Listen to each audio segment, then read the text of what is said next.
I think when we talk about the image of Serbia, we need to have in mind the image of the whole region. Sometimes at these very important high-level international meetings, sometimes even when I read the media, I have a feeling that there is a frozen picture, that people perceive this whole region, Serbia very much included, as time stopped.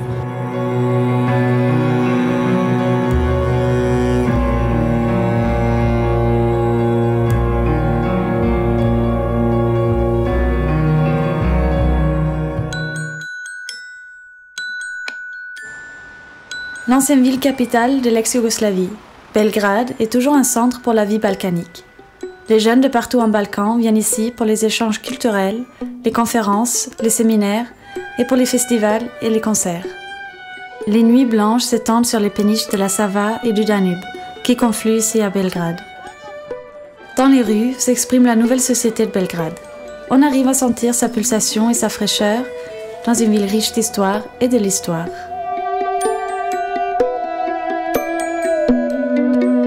There are these statements or these feelings that there is a lot of nostalgia for the Titoist regime. I simply don't buy it. I think this is more an impression. There is maybe a nostalgia for something else, and that is the former Yugoslavia. We are here at the Faculty of Physical Chemistry.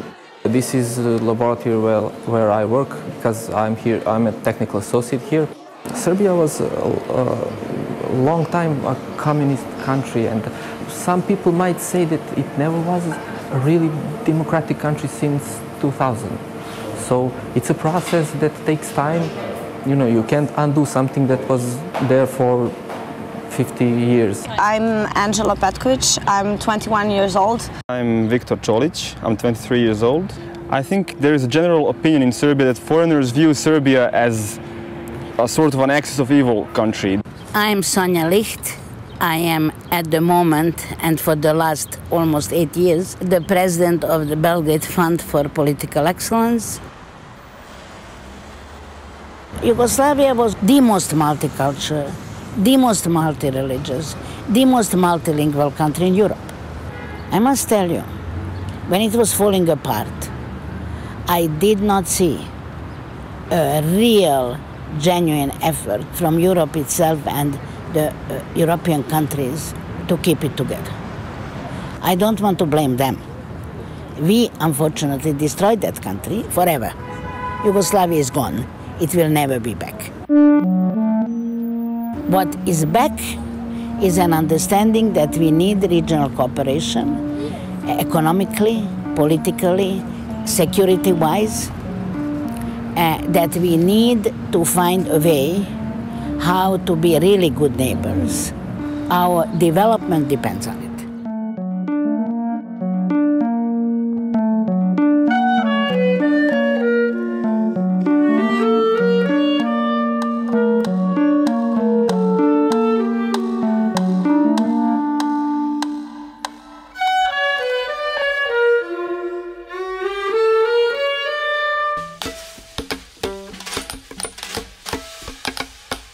And then came, of course, the 90s, which were, again, very unpleasant, because at least in the previous time, you were a dissident against the regime. In the 90s, in a way, you were a dissident against, at some points, even the majority of the people. The early 90s were a really turbulent time in Europe.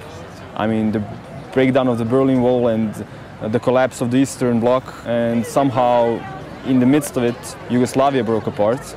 Well, unfortunately, what could have been a peaceful breakup ended up in nationalist rants that we all know how they ended. So how it happened, I can't really explain it, but Milosevic was one of those guys who appeared and claimed to have solutions for everything. I think he became president on a wave of people's fear of future and this image of the strong guy, who can be like the protector. I always knew that war is a way how to destroyed the very fabrics of society. And unfortunately, this is what we all had to go through. I consider the 90s personally as a period of complete cultural decadence in Serbia. Yeah.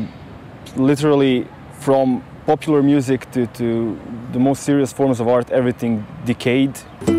But in the same time, those were also very, how to say, exciting times. A civic resistance was born and civil society was born.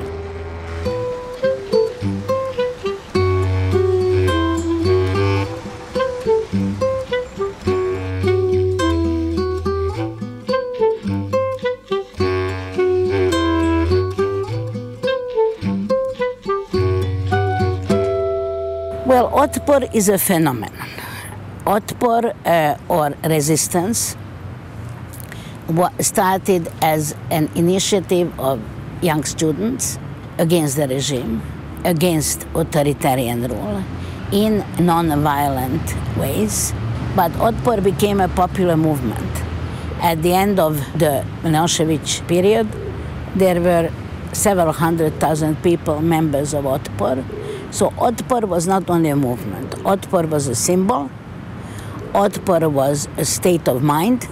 There were demonstrations against Milosevic in Belgrade like every 2 years or 3 before, but there never was enough mass. When the NATO attacked Yugoslavia, it was clear that he didn't have support anywhere, and it was obvious that it was Yugoslavia against a world power in a war that it couldn't win. So simply the people became aware that he brought the country to his knees economically, but also he didn't have anywhere to turn abroad. And then on October the 5th, there were around 500,000 people on the streets of Belgrade. Otpor proved that it is possible to fight very tough regimes with non-violent means. And this is why otpor is still today a symbol.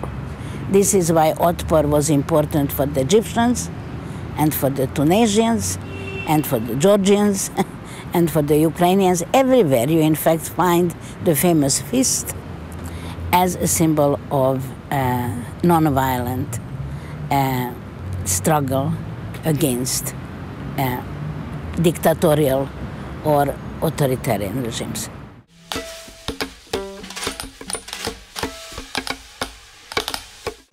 We are a small country on the crossings of the roads. So, we have to balance between all these powers that are around us. It's, I think, a pretty hard position where we are today because, you have Russia pulling this way, the European Union pulling the other way, the US pulling the third. So we're somewhere in the middle and we have to manage. I'm curious, what did you tell good about Serbia in the recent history? I think the revolution in 2000, October the 5th, I think that is something we can be proud of. Because of all the problems we had, the bombing and wars, a lot of people think that almost like every foreigner is a bad person. Generally, media in the West doesn't mention Serbia unless there is some big event. And unfortunately, most big events in Serbia have been really negative recently. There were, as you know, wars, revolutions, assassinations of statesmen. L'éducation et le développement de l'enseignement supérieur est au centre de toute transformation de société. Tempus est un programme européen de coopération qui fête ses 20 ans à Belgrade. C'est vrai que malheureusement dans beaucoup de pays, en France et dans d'autres pays de l'Union européenne, on a encore une image des Balkans qui est une image d'une zone compliquée, avec des conflits. Frédéric Remet, je travaille comme attaché de coopération à l'ambassade de France à Belgrade et à l'Institut français de Belgrade. Un de nos objectifs prioritaires, c'est de favoriser les échanges de jeunes, étudiants, chercheurs entre la France et la Serbie. I'm not ready to stay here at all costs. Une des difficultés, effectivement, c'est la crainte de la fuite des cerveaux, qui a été très importante ici dans les années 90, en Serbie et dans les autres pays. Nous, on veut absolument éviter ça. Ce qu'on essaie de promouvoir, c'est les échanges.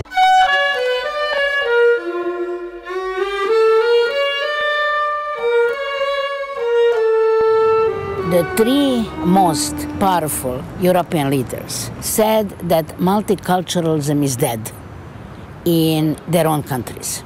I'm from a mixed marriage, and I come from Subotica, this town in northern Serbia, which has a really mixed population ethnically. So for me, Serbian identity wasn't playing such a key role in my life. My name is Duško Tomić. I'm professor on University in New Pazar in Law Department. In the same time, I'm professor on Belgrade University on master course about organized crime, terrorism, and security. Pazar is in the south part of Serbia, where the most percent of people are Muslims. I fail to understand why people feel that they are closer to people who are the same ethnicity as they are from people who are not.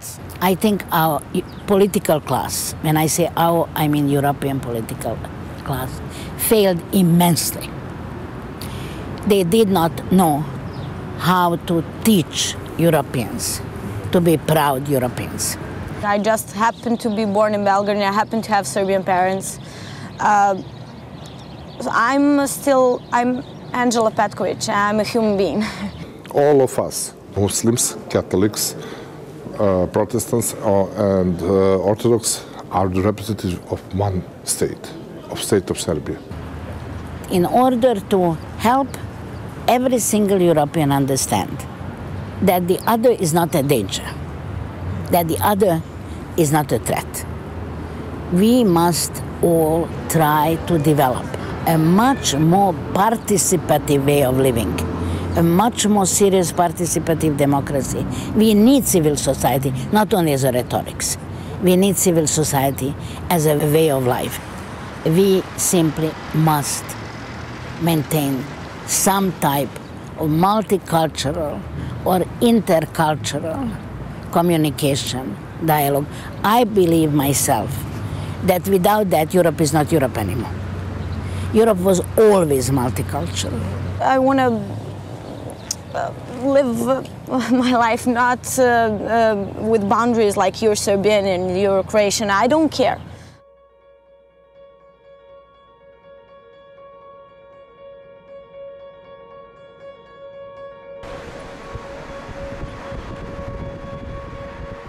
Belgrade était une ville qui était la capitale des non-alignés, donc il y avait une tradition d'accueil de beaucoup d'étudiants étrangers.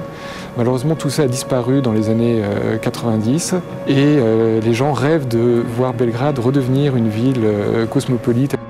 C'est un pays où il y a encore besoin de temps pour faire beaucoup de réformes, il y a encore des héritages du passé. Le plus difficile, c'est que voilà, la crise économique et sociale, beaucoup de gens vivent dans des conditions sociales très difficiles, il y a quand même beaucoup de pauvreté dans ce pays.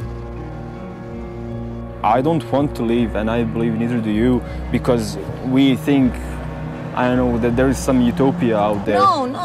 It's not because I don't like this country or I don't love it. It's not because any of these issues. It's because I want to go for my dreams. There is hope. There are much worse places on earth to live than Serbia. The Balkans moved a lot from the end of the 90s. I think we are almost a success story.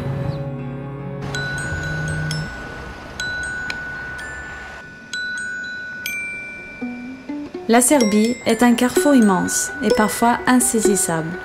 C'est un mélange entre le temps et l'espace. Elle a une réputation assombrie, mais au final, c'est un pays que nous connaissons mal. La Serbie est un pays où l'histoire n'a pas pris froid. La Serbie vit toujours, comme beaucoup d'autres pays des Balkans, dans les suites de nos guerres européennes. Les investigations de crimes sont toujours en cours et le seront encore pour longtemps. Cette nation d'exception, par définition multiculturelle, prend aujourd'hui une conscience de son potentiel. Son futur est tangible dans cette ancienne ville capitale. Nous ne pouvons plus l'ignorer, nous ne pouvons que l'intégrer, apprendre et nous laisser séduire.